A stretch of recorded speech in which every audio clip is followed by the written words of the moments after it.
Hi friends, ಒಮ್ಮೆ imagine ಮಾಡ್ಕೊಳ್ಳಿ, ನೀವು ಒಂದು ಕೆಫೆಯಲ್ಲಿ ಕುಳಿತು ಫೋನ್ನಲ್ಲಿ ಚಾಟ್ ಮಾಡ್ತಿದ್ದೀರಾ ಅಥವಾ ರಸ್ತೆ ದಾಟ್ತಿದ್ದೀರಾ ಅಂತ ಅಂದ್ಕೊಳ್ಳಿ.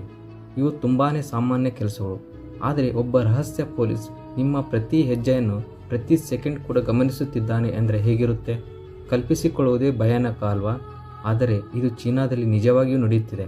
ಚೀನಾ ಸರ್ಕಾರ ದೇಶಾದ್ಯಂತ ಸುಮಾರು 300 ಮಿಲಿಯನ್ ಸರ್ವೆಲೆನ್ಸ್ ಕ್ಯಾಮ್ರಾಸ್ ಹಾಕಿದೆ. ಅಂದರೆ ಇಡೀ ಪ್ರಪಂಚದ ಜನಸಂಖ್ಯೆಯನ್ನು ಮಾನಿಟರ್ ಮಾಡಲು ಎಷ್ಟು ಕ್ಯಾಮ್ರಾಗಳು ಬೇಕೋ ಅಷ್ಟನ್ನು ಚೀನಾ ತನ್ನ ದೇಶವೊಂದರಲ್ಲೇ ಅಳವಡಿಸಿದೆ. ಪ್ರತಿ ಕ್ಯಾಮ್ರಾ ಕೂಡ AI ಮೂಲಕ ಕೆಲಸ ಮಾಡುತ್ತೆ. ನಿಮ್ಮ ಮುಖದ ಚೆಹರೆ, ನಿಮ್ಮ ನಡಿಗೆಯ ಶೈಲಿ ಮತ್ತು ನಿಮ್ಮ ಧ್ವನಿಯನ್ನು ಕೂಡ ಈ ಕ್ಯಾಮ್ರಾಗಳು ಗುರುತಿಸಿ ಒಂದು ಬೃಹತ್ ಡಾಟಾಬೇಸ್ನಲ್ಲಿ ಸಂಗ್ರಹಿಸುತ್ತವೆ. Number 1, the great firewall. ಚೀನಾದಲ್ಲಿ ಫ್ರೀಡಮ್ ಆಫ್ ಸ್ಪೀಚ್ ಎನ್ನುವ ಕಾನ್ಸೆಪ್ಟೇ ಇಲ್ಲವೇ ಇಲ್ಲ. ಇಲ್ಲಿನ ಇಂಟರ್ನೆಟ್ ಅನ್ನು ನಿಯಂತ್ರಿಸಲು ಗ್ರೇಟ್ ಫೈರ್ವಾಲ್ ಎಂಬ ಸೈಬರ್ ವ್ಯವಸ್ಥೆ ಇದೆ. ಇದರಿಂದ ಅಲ್ಲಿ ಫೇಸ್ಬುಕ್, ಯೂಟ್ಯೂಬ್, ಟ್ವಿಟರ್ನಂತಹ ಅಂತಾರಾಷ್ಟ್ರೀಯ ವೆಬ್ಸೈಟ್ಗಳನ್ನು ಬ್ಲಾಕ್ ಮಾಡಲಾಗಿದೆ. ಅಷ್ಟೇ ಅಲ್ಲದೆ ಸರ್ಕಾರದ ವಿರುದ್ಧ ಪೋಸ್ಟ್ಗಳನ್ನು ತಕ್ಷಣವೇ ಡಿಲೀಟ್ ಮಾಡಲಾಗುತ್ತೆ. ಇಂಥವರನ್ನು ಚೀನಾ ಸರ್ಕಾರ ಡಿಸಿಡೆಂಟ್ಸ್ ಎಂದು ಕರೆದು ಕಠಿಣ ಶಿಕ್ಷೆ ವಿಧಿಸುತ್ತೆ. ಇದರಿಂದ ಜನ ಭಯಗೊಂಡು ತಮಗೆ ತಾವೇ ಸೆನ್ಸರ್ ಮಾಡಿಕೊಳ್ಳುತ್ತಿದ್ದಾರೆ. ಅಂತಿಮವಾಗಿ ಇಡೀ ದೇಶ ಒಂದು ಸೈಲೆಂಟ್ ಸೊಸೈಟಿ ಆಗಿ ಬದಲಾಗುತ್ತಿದೆ. Number 2, social credit system.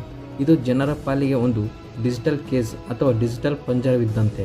ಇಲ್ಲಿ ಪ್ರತಿ ನಾಗರಿಕನಿಗೂ ಒಂದು ಸೋಷಿಯಲ್ ಸ್ಕೋರ್ ಇರುತ್ತೆ.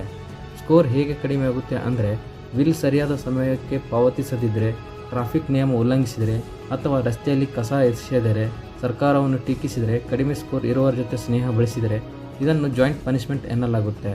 ಸ್ಕೋರ್ ಕಡಿಮೆ ಆದರೆ ನಿಮಗೆ ವಿಮಾನ ಅಥವಾ ಹೈಸ್ಪೀಡ್ ರೈಲುಗಳಲ್ಲಿ ಟಿಕೆಟ್ ಸಿಗುವುದಿಲ್ಲ, ನಿಮ್ಮ ಮಕ್ಕಳಿಗೆ ಒಳ್ಳೆ ಸ್ಕೂಲ್ನಲ್ಲಿ ಸೀಟ್ ಸಿಗುವುದಿಲ್ಲ, ಬ್ಯಾಂಕ್ ಲೋನ್ ಸಿಗುವುದಿಲ್ಲ, ನಿಮ್ಮ ಹೆಸರನ್ನು ಸಾರ್ವಜನಿಕವಾಗಿ ಬ್ಲ್ಯಾಕ್ಲಿಸ್ಟ್ ಮಾಡಲಾಗುತ್ತೆ. ಇದನ್ನು ಚೀನಾದಲ್ಲಿ ಸೋಷಿಯಲ್ ಡೆತ್ ಎನ್ನಲಾಗುತ್ತೆ. Number 3, hidden poverty and disparity. China ಹೊರಗಿನ ಪ್ರಪಂಚಕ್ಕೆ ತುಂಬ ಶ್ರೀಮಂತವಾಗಿ ಕಾಣಬಹುದು, ಆದರೆ ಇದರ ಹಿಂದೆ ಒಂದು ಡ್ಯುಯಲ್ ಎಕಾನಮಿ ಇದೆ. ಒಂದು ಕಡೆ ಶಾಂಘೈ, ಬೀಜಿಂಗ್ನಂತಹ ಮೆಗಾ ಸಿಟೀಸ್ ಇದ್ದರೆ ಮತ್ತೊಂದು ಕಡೆ ಅತಿ ಕೆಟ್ಟ ಬಡತನವಿದೆ. ಚೀನಾದಲ್ಲಿ ಸುಮಾರು 160 ಮಿಲಿಯನ್ ಮೈಗ್ರೆಂಟ್ ವರ್ಕರ್ಸ್ ಇದ್ದಾರೆ. ಇವರಿಗೆ ಹುಕೋ ಸಿಸ್ಟಮ್ ಕಾರಣದಿಂದ ನಗರದಲ್ಲಿ ಸರಿಯಾದ ಸೌಲಭ್ಯ ಸಿಗುವುದಿಲ್ಲ. ಇವರು ನಗರದ ಪ್ರಗತಿಗೆ ದುಡಿಯುತ್ತಾರೆ, ಆದರೆ ಇವರು ಇಂದಿಗೂ ಸೆಕೆಂಡ್ ಕ್ಲಾಸ್ ಸಿಟಿಜನ್ಸ್ ಆಗಿಯೇ ಉಳಿದಿದ್ದಾರೆ.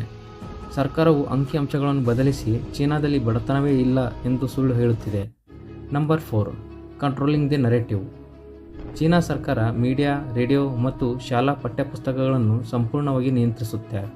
ಇತಿಹಾಸದ ಸತ್ಯಗಳನ್ನು ಮರೆಮಾಚಿ ಕೇವಲ ಸರ್ಕಾರಕ್ಕೆ ಬೇಕಾದ ವಿಷಯಗಳನ್ನು ಮಾತ್ರ ಪ್ರಚಾರ ಮಾಡಲಾಗುತ್ತೆ.